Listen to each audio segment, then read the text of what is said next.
Bab 926. Mengabarkan kembalinya. Meskipun kami mau merebut, terus kenapa? Jangan kira karena kamu menggunakan sedikit trik, terus kamu bisa mengalahkan kami. Kim Han menyeringai sambil berkata, di zona pelatihan ini, hanya energi bintang yang paling kuat. Trik pedangmu, bisa aku patahkan kapan saja.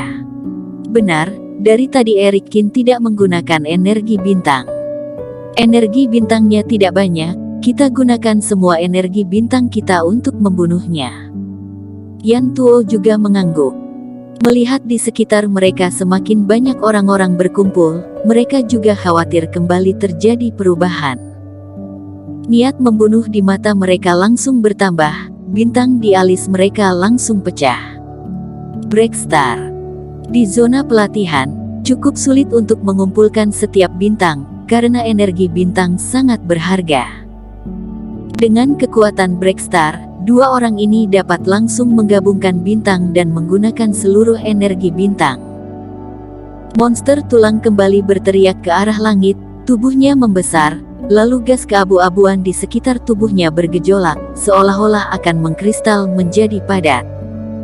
Otot-otot Yan Tuo di sekujur tubuhnya semakin besar, dan 4 kapak raksasa di tangannya bersinar, kekuatannya semakin meningkat. Dua orang itu berteriak dengan keras, lalu yang satu berdiri di depan dan yang satu lagi berdiri di belakang, mereka mengapit Erik Kin di tengah-tengah. Akan kuperlihatkan kekuatan jurus pedang pelindung. Mata Erik Kin juga memancarkan secercah cahaya. Cahaya berbentuk pedang di dahinya menjadi semakin terang. Dengan perlahan dia berdiri di udara, lalu pedang terbang di sekitarnya menjadi semakin cepat, lalu sebuah badai terbentuk dengan Erik Kin sebagai pusatnya. Matilah. Saat Yan Tuo melangkah maju, tubuh raksasa itu mengguncang bumi hingga bergetar, keempat lengannya mengayunkan kapak yang besar.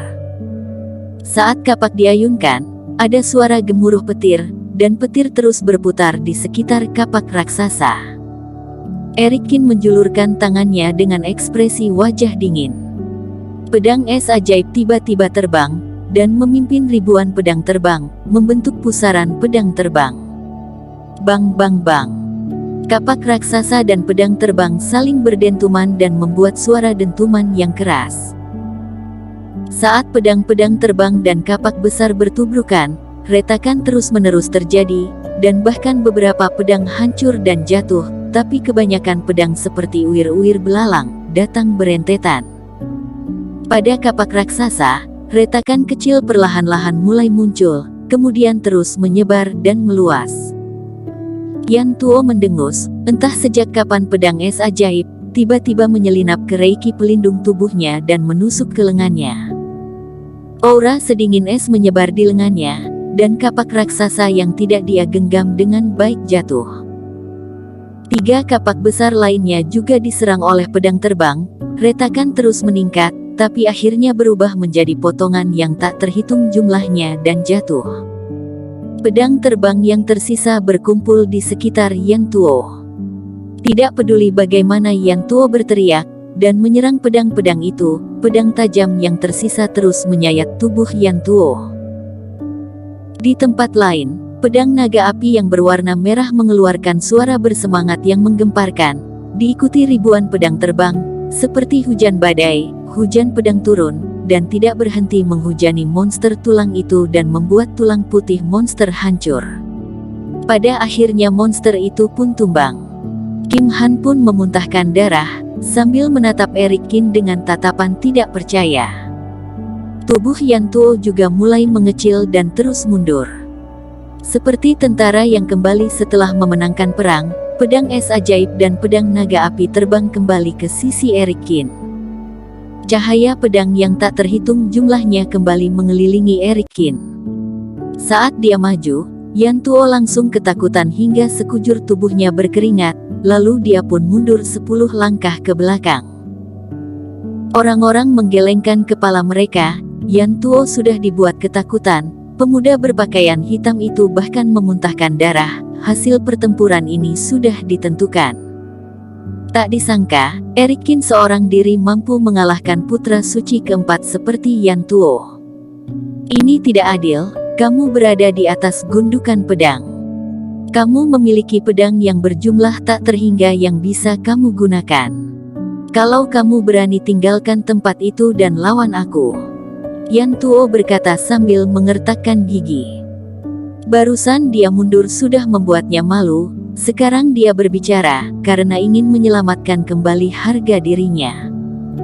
Hehe, kamu merasa tidak adil karena aku punya pedang-pedang terbang ini.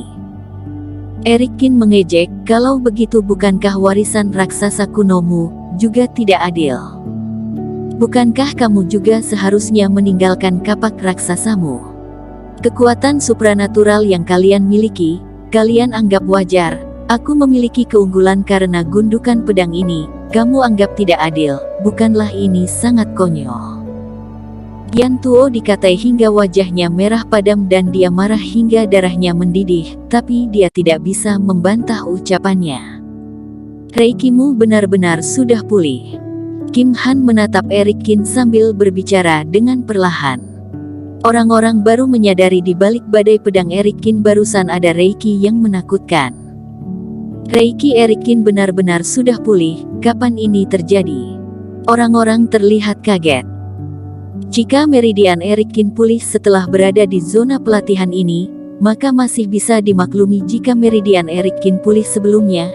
Dalam keadaan seperti ini dia masih bisa mengalahkan Yotono Zhao, dan menjadi salah satu dari top 100 pejuang kebanggaan, maka itu terlalu menakutkan. Apakah kalian masih ingat sebelum Eric Qin memasuki tempat ini, lukanya memburuk dan dia harus mengandalkan reiki untuk menahannya? Seseorang berbicara dengan perlahan dan membuat orang-orang di sekitar terkejut. Saat itu, orang-orang bisa melihat dengan jelas, tapi fokus mereka tertuju pada perintah pembunuhan di Marto Zhao dan luka di tubuh Eric Qin yang serius. Sekarang saat memikirkannya kembali, di saat yang genting itu, Eric Qin memang mengandalkan reiki untuk menahan serangan balik pergerakan langit. Ini artinya, tanpa menggunakan reiki, Eric Qin sanggup menahan serangan pejuang kebanggaan yang kuat. Seseorang berseru dengan suara yang bergetar. Tidak hanya itu, sekarang dengan hanya menggunakan reiki, dua pejuang kebanggaan yang menggunakan energi bintang, bahkan tidak sanggup mengalahkannya. Seseorang menghela nafas panjang. Mereka semua bisa melihat kekuatan Kim Han sebenarnya tidak kalah dengan putra suci sekte Wen Dao. Tapi, meskipun mereka berdua mengerahkan semua kekuatan mereka tetap kalah. Eric Qin tidak berbicara omong kosong lagi dengan dua orang itu, ribuan pedang terbang dan menyapu bersih segalanya. Tidak peduli bagaimana Yan Tuo dan Kim Han melawan dan berteriak, di bawah serangan pedang yang tajam, dua orang itu terluka parah dan darahnya berceceran di lokasi.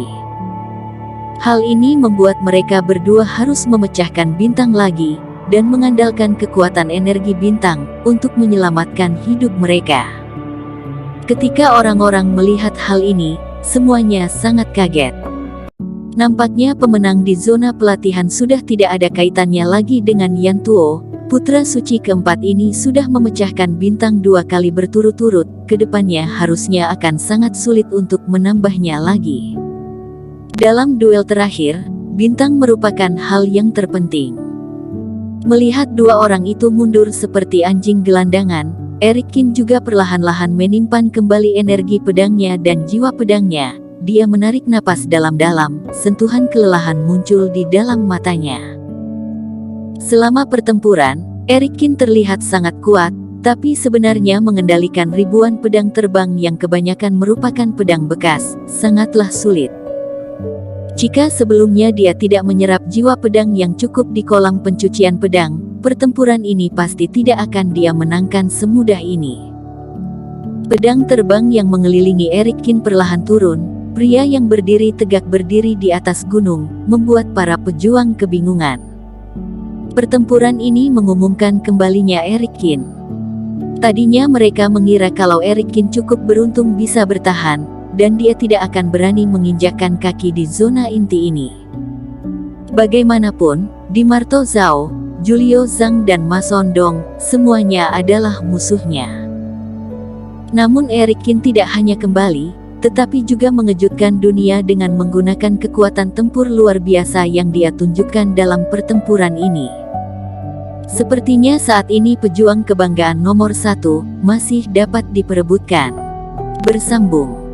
Terima kasih telah menonton video ini sampai akhir. Jangan lupa subscribe dan nantikan kisah episode selanjutnya hanya di Novel Story. Salam.